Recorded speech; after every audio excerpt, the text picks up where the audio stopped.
Dati Gangnam Style ang ginamit sa kampanya ng DOH kontra paputok.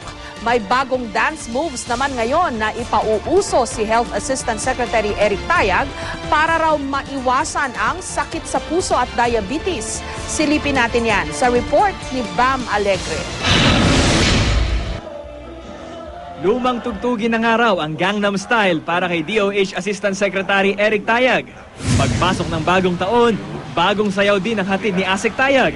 Pakay daw nitong puksain ang obesity at iba't ibang lifestyle disease tulad ng heart attack at diabetes.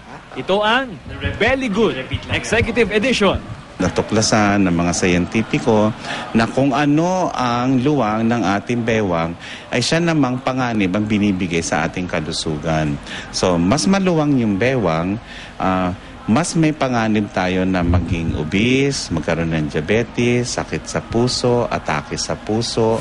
Executive Edition dahil kasama na ngayon sa pagsayaw ang mga boss ng DOH. Naipatupad na kasi ito sa mga empleyado ng ahensya noong nakaraang taon. Mas magaan daw magtrabaho kapag magaan din ang pangangatawan. Para manatiling malusog, hindi raw dapat lumampas ng 90 centimeters o mahigit 35.4 inches ang sukat ng bewang para sa lalaki. Kung babae naman, hanggang 80 centimeters o 31.5 inches daw dapat ang waistline. Meron nga akong tinatawag na LSD, Life Saving Device. Ito yung tape measure. So yan, susukatin natin yung ating bewang. Hindi ho sa puso, mali ho yun. Kasi halfway between yung hip bone at saka dito sa metadyang. That is approximately 1 inch above dun sa puso.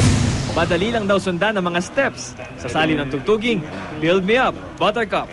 Executive Edition. Di syempre, hanap tayo ng tugtog na sa nakalipas na pwede na danceable naman siya.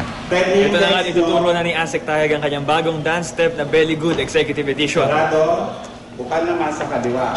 Udeta,